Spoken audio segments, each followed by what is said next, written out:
Ya, assalamualaikum sobat sekalian, bertemu kembali dengan TMC Blog. Ya, di vlog monol kali ini saya mau ngebahas tentang update terbaru ya, yang sebenarnya pada dasarnya belum official alias unofficial.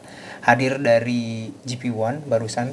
Ya, informasinya adalah mengenai masa depan dari kelas terkecil dari MotoGP. Nah, masa depannya apa nih? Pasti teman-teman banyak yang berpikir ya. Karena terakhir-terakhir ini tuh ada isu di mana ke depan MotoGP akan mengadopsi gaya atau style dari Formula 1 yang memisahkan antara balapan kelas primer dengan balapan-balapan turunan di bawahnya gitu. Tapi kita tidak akan membahas hal itu karena itu masih benar-benar sangat mentah banget ya, belum ada data apapun, hanya sebatas rumor banget. Nah, yang mau saya bahas kali ini adalah yang akan terjadi di 2028. Seperti kita ketahui bahwa Dorna itu memang sangat berencana untuk mengubah kubikasi mesin ya dari kelas Moto3 ya mulai tahun 2028. Ya, secara umum motornya sendiri akan menggunakan kubikasi yang lebih besar dan ini dilakukan oleh Dorna itu dengan berbagai macam atau minimal beberapa alasan. Yang pertama adalah untuk menjembatani ya kesenjangan yang begitu jauh sekarang dari kelas Moto3 ke Moto2 ya dua. Dimana kita ketahui sekarang Moto3 masih menggunakan mesin 250 cc 1 silinder 4 tak, sementara kelas Moto3 itu udah pakai mesin 3 silinder ya, menggunakan mesin Triumph. Itu benar-benar sangat jauh. Sementara mesin Moto2 itu udah hampir sama semuanya dengan atau sangat mendekati dengan mesin MotoGP. Mulai dari elektroniknya dan segala macam. Sementara untuk kelas Moto3 itu masih sangat jauh. No wonder beberapa kasus ya juara-juara dari Moto3 itu agak kesusahan ketika dia masuk ke kelas intermediate atau Moto2. Hanya beberapa pembalap aja yang terlihat sukses ya ketika melewati kelas Moto2. Salah satunya adalah Pedro Acosta ya. Sementara itu di yang lain-lain itu berat ya. Banyak mulai dari Tito Rabat dulu sampai terakhir kayak Izan Guevara itu bisa kelihatan pada saat mereka naik ke Moto2 itu mereka struggle banget, dan itu adalah salah satu yang mau menjadi alasan kenapa Dorna dan juga pemegang stakeholder dari Grand Prix itu ingin mengubah kubikasi dari Moto3. Yang kedua adalah mengenai masalah biaya. Sementara mereka ingin ya membuat Moto3 itu menjadi balapan yang lebih terjangkau dari sisi tim, sehingga mereka dapat menyiapkan mesin yang istilahnya jauh lebih murah. Seperti kita ketahui sekarang itu harga kelas Moto3 itu satu paket motor ya itu umumnya rata-rata mendekati 170.000 euro. Sementara budget cap untuk motor sendiri yang akan dilakukan Dorna mulai 2028 itu sekitar 50.000 euro. 50.000 euro itu udah gede banget itu ya, hampir 1 M itu ya, 900 jutaan. Apalagi sekarang 170 dengan model motor yang benar-benar hampir full prototype seperti MotoGP itu layak ya. Moto3 yang zaman sekarang yang ada hanya dua itu ya, Honda NSF 250 RW dan juga KTM RC 250 Grand Prix itu benar-benar cukup mahal secara budget harga dari motornya itu sendiri. Nah, minimal dua alasan tersebut lah yang membuat Dorna bersepakat ingin mengganti kelas Moto3. Ini udah berlangsung lama dan ada cukup banyak pabrikan-pabrikan yang menyodorkan bisa dibilang proposal untuk menyampaikan beberapa produk-produknya. Itu tercatat ada Honda, ada Yamaha, terus ada KTM, dan ada satu lagi pabrikan dari Cina yaitu CF Moto. Minimal ada 4 ya, ada 4. Dan menjelang seri Motegi 2025 itu informasinya ini masih rumor dan belum resmi, itu sudah mengerucut menjadi satu pabrikan yaitu ternyata Yamaha ya. Kenapa Honda kira-kira lepas ya dari perebutan ya tender sebagai supplier mesin untuk 2028 kelas Moto3, itu salah satunya adalah Honda nggak sanggup ya untuk menyiapkan satu full bike dengan spek yang diinginkan Dorna dengan harga budget cap 50.000. Nah, itu Honda dan kalau nggak salah KTM juga memiliki alasan tersebut.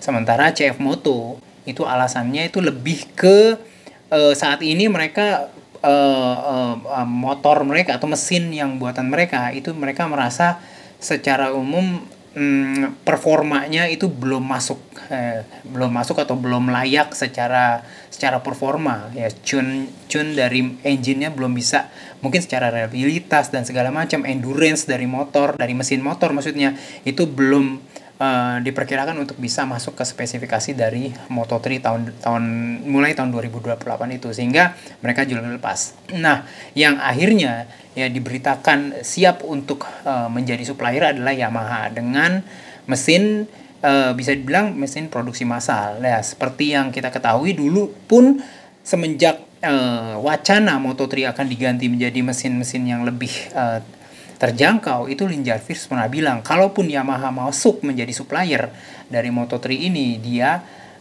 pasti Yamaha akan menghadirkan mesin yang sudah mereka produksi dan sudah mereka miliki dalam line up produk mereka. Dan memang ternyata akhirnya benar, mesin R7 sendiri adalah mesin yang bisa dibilang kita sudah mendengar banyak banget dipakai di balapan-balapan regional dan segala macam, termasuk WCR ya, balapan wanita, dan ada juga beberapa balapan Eropa. Mesinnya sendiri merupakan mesin twin sejajar ya, parallel twin CP2 cross plan crankshaft 2 silinder, artinya kayak gitu. Artinya apa sih cross plan crankshaft 2 silinder? Itu tuh paling gampang ngelihatnya adalah dia tuh seperti mesin 2 silinder biasa, silinder sejajar ya, kanan dan kiri begitu, cuman crank pinnya itu 270 derajat. Tidak seperti kayak mesin twin biasa ya, kayak Ninja 250 atau CBR 250 RR atau R25, yaitu 2 silinder dengan crank pin 180 derajat. Tapi kalau ini 270 derajat.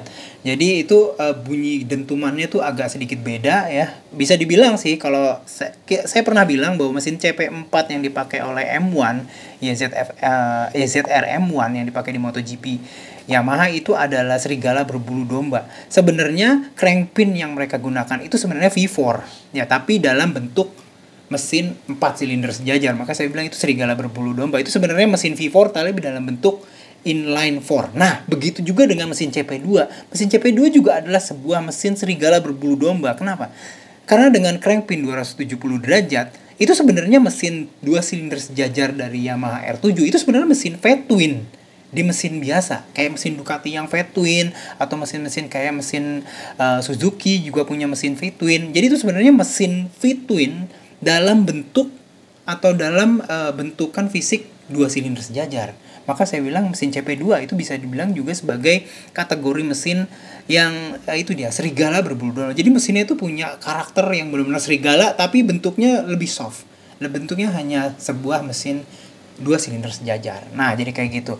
Mesinnya sih cuma 689 cc CP2, tapi dia mesinnya overbore. Dan seperti kita ketahui di mesin overbore itu kita bisa coil RPM juga cukup tinggi ya, bila dibandingkan dengan mesin overstroke, sehingga menyebabkan mesin ini akan tetap bisa punya potensi untuk menghasilkan power yang cukup tinggi. Itu bisa mencetuh hampir, kalau misalkan race tune ya, itu perkiraan ya, apalagi nanti bisa di race tune oleh workshop yang memang khusus untuk motor-motor Grand Prix, itu bisa mungkin perkiraan bisa sampai 80 sampai 90 horsepower untuk mesin twin sejajar ya, dengan crank pin 270 derajat itu. Nah, jadi gitu teman-teman sekalian. Sementara ya informasinya ya mengenai ini pasti kita bikin, karena Moto3 zaman sekarang itu kan anak-anak race-nya banyak gitu ya. Turunan-turunan race-nya banyak ya, di mana-mana menyebar, ada balapan-balapan talent apa segala macam ya. Nah, untuk sementara ya, informasi yang diinformasikan, mesin R7 ini itu akan dikombinasikan dengan sasis yang akan diberikan supply-nya, tender supply-nya akan diberikan kepada memang perusahaan-perusahaan pembuat sasis ya. Perkiraan entah dari Bosco Scuro mungkin gitu ya, atau dari Kalex. Kita akan lihat nanti mesin Yamaha R7, mesin CP2 689 cc dari Yamaha ini akan dikombinasikan di sasis yang cukup bisa dibilang sasis prototype. Cuma bedanya dengan Moto2 jadinya apa nih?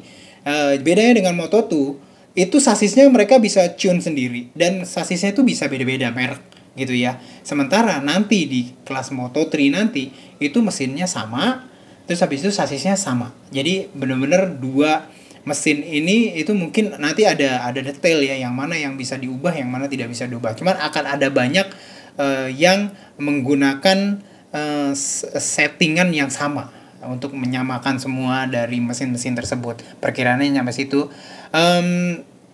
Jadi nanti ke depan itu rencananya mesin R7 ini akan digunakan sebagai Moto3 untuk kelas World Championship ya. Terus habis itu dan juga untuk Junior GP. Kayak gitu. Mereka akan pakai mesin R7 untuk kelas Moto3. Sementara mesin-mesin 250 cc mau dikemana ini? Dan ternyata rencananya sih mereka tetap akan ada. Ya, tapi kelas mereka atau penamaan mesin-mesin 250 cc 4 silinder ini akan berubah dari awal jadi mesin Moto3 menjadi mesin Moto4. Gitu teman-teman. Untuk sementara itu aja. Mudah-mudahan bisa bermanfaat. Assalamualaikum warahmatullahi wabarakatuh.